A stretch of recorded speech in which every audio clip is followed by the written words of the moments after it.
So Assassin's Creed 3 takes place approximately from 1753 to 1783. We're going to be covering the events that lead up to, include, and then slightly follow the American Revolution. Another major event that is not quite the revolution, but is closely associated and attached to it and leads into it, that we'll be exploring a little bit, not nearly as much as the Revolution, is the 7 Years' War, also known as the French and Indian War. I think the American Revolution is interesting as a setting because it's kind of the birth of this of a pretty incredible history. It's where it starts, right? All this kind of amazing stuff happens, and it's kind of watching the inception of all that and exploring the different people and how they interact, and all these people have been kind of.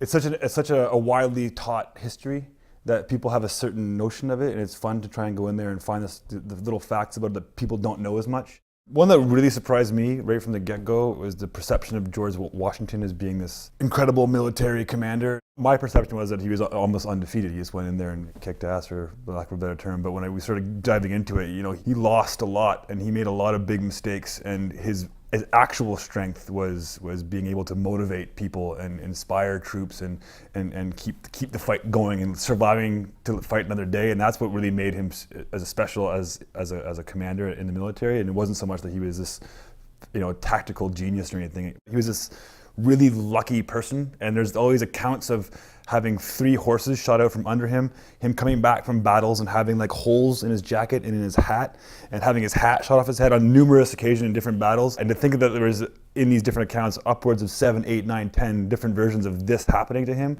that was exciting to think of. A lot of these guys lived through this stuff, and they rolled the dice and they got through it on the back of chance and on the back of the assassin. Oh, maybe it was the assassin. But I thought it was really interesting. There's another character, Israel Putnam, who's this kind of another folklore hero, and he's become that. And he's a wild guy. He went into it's almost a fable. We can't confirm nor deny that this actually happened, but there's writings of him going into the last wolf den in Connecticut by himself, being held by his ankles with a torch and a knife, and killing the last wolf like in the den. And like he was in a shipwreck in the Caribbean. He was one of the only survivors, and they found him like eating leather on a beach, and he like came out of it alive. And then he got caught by some Native Americans, and he survived that encounter. And then all of a sudden, he's in like the Revolution, and he's standing up on top of the battlements at the Battle of Bunker Hill, saying, "Come on, bring it at me!" And there's cannonballs flying past him. Like, this guy has been through so much in his life, and he's like, again, one of these little events happens differently, and maybe the Battle of Bunker Hill is different because he's not there. Maybe all these things change, and that kind of little subtle moments that happen to these people is pretty cool to think about. It was also really neat to see that even back then there was all kinds of crazy like propaganda and whitewashing and attempts to spin going on. So at the battles of Lexington and Concord, specifically at Lexington, that was when the symbolic first shot of the American Revolution was fired, and no one wants to take ownership for it, right? Like, who wants to be the person that kicked this thing off? So you have the Americans on one side saying, no, the British did it, we had nothing to do with this, we were just defending ourselves. And the Brits are saying, we had nothing to do with this, they attacked us, and they even have eyewitness testimony and accounts from back then, but like some of them contradict each other. Comes and, from one behind side a tavern, it one comes thing, from over here, it's amazing. This guy would came around the building and shot at us, or like I was cleaning my gun and it went off, and then there was a big misunderstanding. And it's just, there were literally people arguing about well, how do we position this so it looks good for us? And the way that, other things have been romanticized over the year, like Paul Revere was not the only person to ride to warn the people. And the night before the battle, there were actually several people that were sent out. He didn't even make it all the way to Concord. He's captured on the way from Lexington to Concord. But what happened is several years later, they were writing a song, and his name 75 rhymed. years later. Yeah. It was it was like 1850s. So roughly. His last name rhymed with the previous verse, and so he became the face of the Midnight Ride. And the other side of that as well is that everyone remembers that, or actually reads about that, as he was riding through the countryside yelling, the British are coming, the British are coming. Well, first of all, he wouldn't have said the British, because most of the people who were patriots would have been British. They identified anyway. as British. So it would have been the regulars are coming, which is, but the on regulars top are of coming that, out. Yeah, on top of that, he wouldn't have gone through shouting, because back in the time it was loyalist, patriot, loyalist, patriot. So if you were shouting, all the loyalists would come out too. So he was actually going. They were going to individual houses and saying it quietly. Regulars are coming out, to keep it a secret. So this kind of, again, this romanticized version of like, the British are coming and riding through the countryside, that actually never happened. And it's just interesting, you know, spin on that whole thing. People see in textbooks. I mean, that's how it's taught to people on a lot of levels, and you see that evolution is kind of neat. There was a point when, because it's in the script written as the way it happened, and someone was like, "Wait, is he supposed to say the British are coming?"